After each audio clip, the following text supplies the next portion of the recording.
Hello friends, আমি অর্পণ। তো আজ এই ভিডিওটা একটি ইম্পর্টেন্ট টপিক নিয়ে আলোচনা করব, অ্যানালাইসিস করার চেষ্টা করব। দেখো, বেসিক্যালি আমি আগের দিন কমিউনিটি পোস্টে বলেই দিয়েছি যে আমার চ্যানেলে এরপর থেকে আর কোনো রাজনৈতিক বিষয় নিয়ে কিংবা কারোর পক্ষে বিপক্ষে নিয়ে কোনো রকম কন্ট্রোভার্সিয়াল ভিডিও আসবে না, আমি করতে চাই না। তার কারণ অনেক রকম হুমকি, থ্রেট, বিভিন্ন রকম কিন্তু জিনিসের মুখোমুখি আমায় হতে হচ্ছে। খুব খারাপ একটা পরিস্থিতির মধ্যে আমার সময় কাটছে। তাই জন্য আমি ডিসাইড করেছি আমার চ্যানেলের পক্ষ থেকে যে আমার চ্যানেল থেকে কোনো রকম রাজনৈতিক, অরাজনৈতিক, কন্ট্রোভার্সিয়াল কোনো কিছু, কাউকে অপমানজনক ভিডিও আসবে না।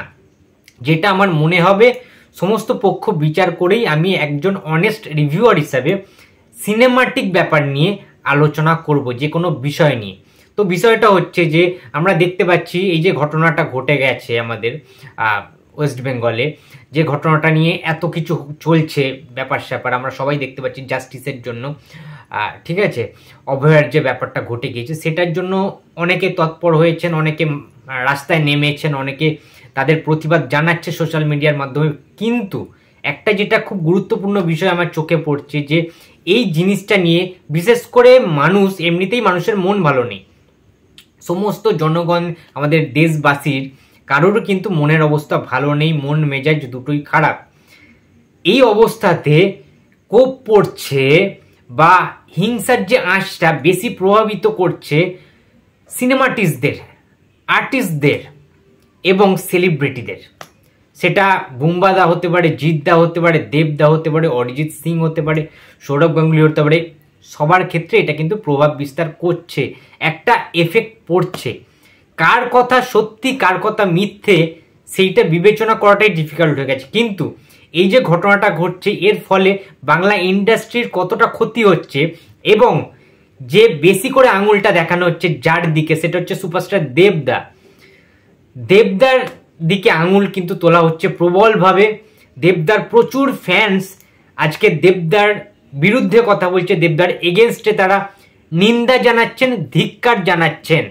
কিন্তু তার কারণটাই আজকে খোঁজার চেষ্টা করবো বেসিক্যালি, এবং সেই রকমই যদি ঘটতে থাকে তাহলে পরবর্তীতে দেবের যে আপকামিং সিনেমাগুলো আসছে, টেক্কা, খাদান, রঘু ডাকাত, সেই সিনেমাগুলোর কি হাল হতে পারে যদি দেবদার দর্শকরা দেবদার থেকে মুখ ফিরিয়ে নেন, তাকে ধিক্কার জানান, তাকে ছুঁড়ে ফেলে দেন, তার সিনেমাকে বয়কট করে। সবাই তো অনেকে লিখছে যে বয়কট দেব, দেবের সমস্ত সিনেমা তারা বয়কট করছেন। দেবদার ডাইহার্ড ফ্যান তারা ছিল, আমি নিজে দেখেছি।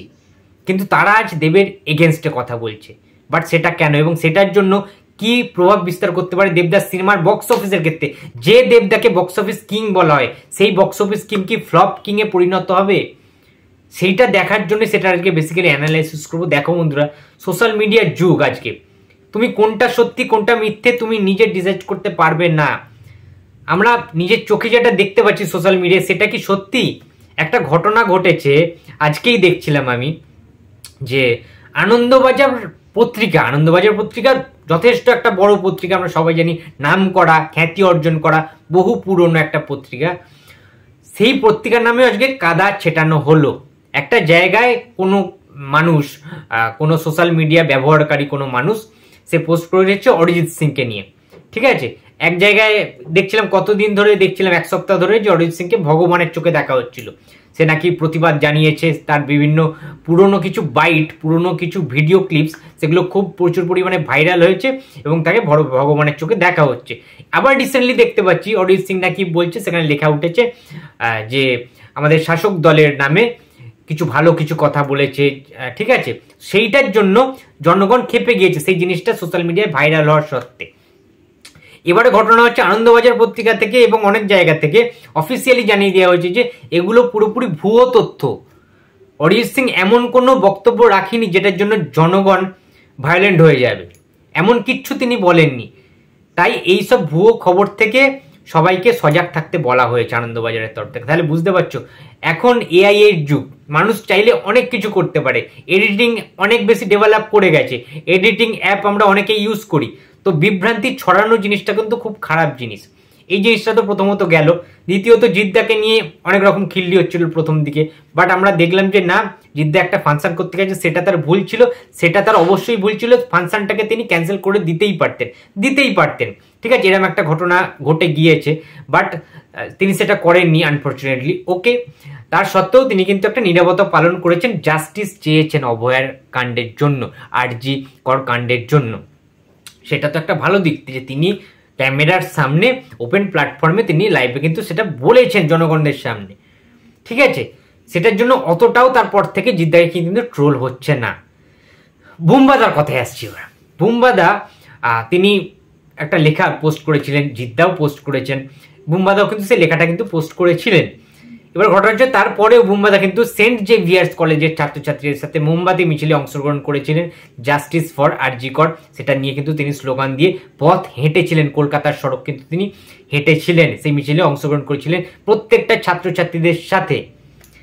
সেইটা হয়তো খুব একটা বেশি হাইলাইটেড হয়নি, যেমন আজকালকার দিনেই বলা হচ্ছে অমুক দিনে মিছিল, মিটিং, আর্টিস্ট ফোরাম যাচ্ছে, ঠিক আছে, অমুক ফোরাম যাচ্ছে, গায়কের একটা টিম যাচ্ছে, সেরকম ভাবে বুম্বাদা কিন্তু ওইভাবে তাদের সাথে অংশগ্রহণ করেনি। বাট কলেজের, সেন্ট জেভিয়ার্স কলেজের ছাত্রছাত্রীদের সাথে, স্টুডেন্টদের সাথে বুম্বাদা কিন্তু পায়ে হেঁটে প্রতিবাদ জানিয়েছিলেন। তোমাদের প্রিভিয়াস কোনো ভিডিওতে আমি দেখিয়েও দিয়েছিলাম, এবিপি আনন্দ লাইভে কিন্তু সেটা দেখানো হয়েছিল, টিভির পর্দায়, ইউটিউবে আমরা বিভিন্ন জায়গায় দেখেছি যে বুম্বাদা কিন্তু ময়দানে নেমে সাধারণ মানুষদের সাথে, স্টুডেন্টদের সাথে প্রতিবাদ মিছিলে অংশগ্রহণ করেছিলেন। বুম্বাদা জাস্টিস চেয়েছেন। এখানে কোনো সরকারি বেসরকারি ব্যাপার নেই, এখানে কোনো রকম রাজনৈতিক অরাজনৈতিক ব্যাপার নেই। একটা সাধারণ নাগরিক হিসেবে, একটা মানুষ হিসাবে, একটা হিউম্যান বিং হিসাবে তিনি জাস্টিস চেয়েছেন, বিচার চেয়েছেন। ওকে, তো এখানে বুম্বাদার কিন্তু কোনো খারাপ আমি জিনিস দেখতে পাচ্ছি না, তিনি প্রতিবাদ জানিয়েছেন। এবারে ঘটনাটা হচ্ছে কিছুদিন আগে বুম্বাদার একটা বাইট ছেড়েছেন প্রেস ক্লাব থেকে, ঠিক আছে। সেখান থেকে জানানো হয়েছে যে বুম্বাদার একটা প্রোগ্রাম ছিল, জিদ্দার যেমন হাওড়াতে একটা প্রোগ্রাম ছিল, জিদ্দা গেছেন, ক্যান্সেল করতে পারেননি, বুম্বাদা কিন্তু তার নিজের প্রোগ্রাম ক্যান্সেল করে দিয়েছেন। সেইটার জন্য বুম্বাদা জানিয়েছেন যে এই ঘটনাটার জন্য, আরজি করের ঘটনাটার জন্য আমরা প্রবলভাবে দুঃখিত, আমরা বিচার চাইছি, এবং এই পরিস্থিতিতে, এই ভয়াবহ পরিস্থিতিতে তিনি প্রোগ্রামটা ক্যান্সেল করে দিয়েছেন। ওকে, সেটা তিনি জানিয়ে দিয়েছেন অফিসিয়ালি নিজের মুখে একটা বাইট দিয়ে। সেইটাতেও দেখছি প্রচুর মানুষ, প্রচুর জনগণ নেগেটিভ কমেন্ট করছে, সমালোচনা করছে, খিল্লি করছে বুম্বাদাকে নিয়ে। কেন ভাই? সেই মানুষটা কি করতে পারে? বিচার চেয়েছেন, তার প্রোগ্রামও ক্যান্সেল করেছেন বুম্বাদা, ঠিক আছে, প্রতিবাদ মিছিলে অংশগ্রহণ করেছেন মানুষের সাথে। একটা আর্টিস্ট আর কি করতে পারেন একটু বলবেন? আর কি করার আছে? বুম্বাদা কি আইনের কোনো প্রশাসক? বুম্বাদা কি কোনো সরকারির মানে কোনো শাসক দলের কোনো নেতা মন্ত্রী? তিনি কি ঝান্ডা ধরেন? বুম্বাদা নিশ্চয়ই সব করেন না, জিদ্দাও করেন না, অরিজিৎ সিংও নিশ্চয়ই করেন না। যারা যারা করেন তাদের বিরুদ্ধে একটু বেশি আমরা দেখতে পাচ্ছি আঙুল উঠছে, যেমন রচনা ব্যানার্জি, ঋতুপর্ণা সেনগুপ্ত করেন না যদিও, বাট রচনা ব্যানার্জির দিকে তো প্রচুরভাবে মানুষ খেপে গেছেন তার অভিনয়ের অ্যাক্টিংয়ের জন্য। সে কাজল পরে তিনি নাকি বাইট দিয়েছেন, সেটা নিয়েও ভাইরাল। বাট ঘটনা হচ্ছে দেবদাকে কেন্দ্র করে এক সপ্তাহ ধরে যেভাবে মানুষ বিরোধী হয়ে গেছে, দেবদার এগেনস্টে চলে যাচ্ছে, দেবদার সিনেমা কি আর হিট করবে? দেবদার কি ডাউনফল শুরু হয়ে গেল? এটা কিন্তু সবচেয়ে বড় প্রশ্নবোধক চিহ্ন। এখন দেখা যাচ্ছে যে এই যে মানুষগুলো, দেবদার ফ্যান্সরা আজকে দেবদার বিরোধী হয়ে গেছে, দেবদার আর কেউ ভক্ত নেই। সবাই বলছে, সবাই লিখছে যে যারা দেবদার ফ্যান রয়েছে তারা আমাকে আনফ্রেন্ড করে দাও। এই কথাটা কিন্তু প্রচুর পরিমাণে ভাইরাল হচ্ছে, সবাই স্ট্যাটাস দিচ্ছেন। এখন ঘটনা হচ্ছে তারা যদি না সিনেমা দেখতে যান, দেবের সিনেমাগুলো, সিনেমা কি চলবে? সিনেমা কি হিট করবে? সিনেমা কি সুপার হিট করবে? দেবদার যে নামটা বক্স অফিস কিং হয়েছে এত বছর ধরে, 4-5 বছর ধরে, সেই নামটা কি আর বজায় থাকবে? সে কি সেই খেতাবটা, বক্স অফিস কিং এর খেতাবটা কি দেবদা হারিয়ে ফেলবেন? দেবদা কি তার সেই কোটি কোটি দর্শকদের বঞ্চিত করবে, কিংবা দর্শক কি দেবকে রিফিউজ করে দেবে, রিজেক্ট করে দেবে পুরোপুরিভাবে? এটা কি সম্ভাবনা আছে? প্রবল সম্ভাবনা দেখতে পাচ্ছি এই অবস্থায় দাঁড়িয়ে। মানুষের যা মনের অবস্থা, এখন কিন্তু কোনো সিনেমাই ঠিকভাবে ওয়ার্ক করছে না। শুভশ্রী গাঙ্গুলির, রাজ চক্রবর্তীর বাবলি সিনেমাটা প্রথম দিন কালেকশন একটু করেছিল, তারপর থেকে তোমরা দেখো জাস্ট ধসে গেছে সিনেমাটা, কেউ দেখছে না, হলমুখী হচ্ছে না দর্শক। স্ত্রী 2 এর কথা বাদ দিচ্ছি, বলিউড আলাদা, বলিউড স্টেট অতটাও আমাদের নিয়ে কিন্তু আবেগপ্রবণ নয়। হ্যাঁ, তারা প্রতিবাদ জানিয়েছে, ওয়েল, বাট সেই অনুযায়ী আমরা যতটা বেশি ধাক্কা খেয়েছি, আঘাত পেয়েছি এই ঘটনাটাতে, সেখানে কিন্তু অন্যান্যরা অতটাও আঘাত পাচ্ছেন না।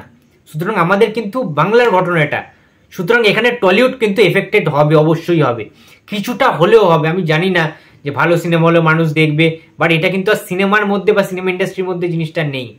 এখন মানুষ সমস্ত কিছু ছেড়ে যে যেখান থেকে পারছে প্রতিবাদ করছে, যে যেখান থেকে পারছে যাকে পারছে ক্রিটিসাইজ করছে, অপমান করছে, সমালোচনা করছে। একটু সুযোগ পেলেই সেটা ভালো মন্দ সত্যি মিথ্যে বিচার না করেই কিন্তু মানুষ সেই স্রোতে গা ভাসিয়ে দিচ্ছেন, সেটাকে বিশ্বাস করে নিচ্ছে খুব তাড়াতাড়ি। সুতরাং খুব ভয়াবহ একটা টাইম কিন্তু এসে গিয়েছে। দেবদার উচিত একটা কোনো বাইট দেওয়া। হ্যাঁ মানছি দেবদা একটা লেখা দিয়েছিলেন খাদানের টিজারটা তিনি আনেননি, সেটা তো আমি মানছি, সেটা স্বীকার করছি না। বাট তার সত্ত্বেও যেহেতু দেবদা একজন শাসক দলের কর্মী, একজন মেম্বার, একজন সাংসদ এবং একাধারে একজন ইন্ডাস্ট্রির অভিনেতা, তাই জন্য হয়তো দেবদার প্রতি দর্শকদের একটু বেশি চাহিদা ছিল যে দেবদা কিছু বলুক, মিডিয়ার সামনে মুখ খুলুক, একটু হাইলাইটেড হোক, বাট সেটা কোনো অংশে হয়নি। ঠিক আছে, তার জন্য কতটা এফেক্টেড হবে দেবদার সিনেমা, দেবদার পরবর্তী সিনেমাগুলো, সেটা তো সময় বলবে। আমার মনে হয় এই জিনিসগুলো থেকে বিরত থাকা উচিত। আমি বাংলা সিনেমা ইন্ডাস্ট্রির জন্য বলছি, বাংলা সিনেমা লাভার হিসাবে বলছি যে এই জিনিসগুলো করে কোনো লাভ নেই আলটিমেট। ঠিক আছে, আলটিমেট আমরা বিচার চাই, শাস্তি চাই। দেব কি বলল কি না বলল সেটার জন্য তো জাস্টিসের কোনো ম্যাটার করবে না, তাই না? দেব যদি সেই লেখাটাও না লিখতো, দেব যদি খাদানের টিজারটাই এনে নিত, যদি ধরো লঞ্চ করতো সেই দিনকে, তাহলে কি হতো? তাহলে কি আমরা বিচার চাইতাম না? সুতরাং একজন কেউ কি করলো না করলো সেটা দেখে কিন্তু বিচার করার ঠিক নাই জিনিসটা। ঠিক আছে, এবার বাদ বাকিটা মানুষ অবশ্যই ডিসাইড করবে যে তারা কি করবে। দেবের সিনেমা পরবর্তীকালে দেখতে যাবেন নাকি দেবকে পুরোপুরিভাবে তারা রিজেক্ট করে দেবেন, দেবের সিনেমা আর কেউ দেখতে যাবে না, দেবের সিনেমা মাছি তাড়াবে, সেটা পুরোপুরি মানুষের হাতে, দর্শকদের হাতে। তো আমার এখানে কিছু বলার নেই, আমি জাস্ট সিনারিওটা, বর্তমান সিনারিওটা কিন্তু তোমাদেরকে তুলে ধরার চেষ্টা করলাম যে এখন সোশ্যাল মিডিয়াতে অ্যাকচুয়ালি কি হচ্ছে।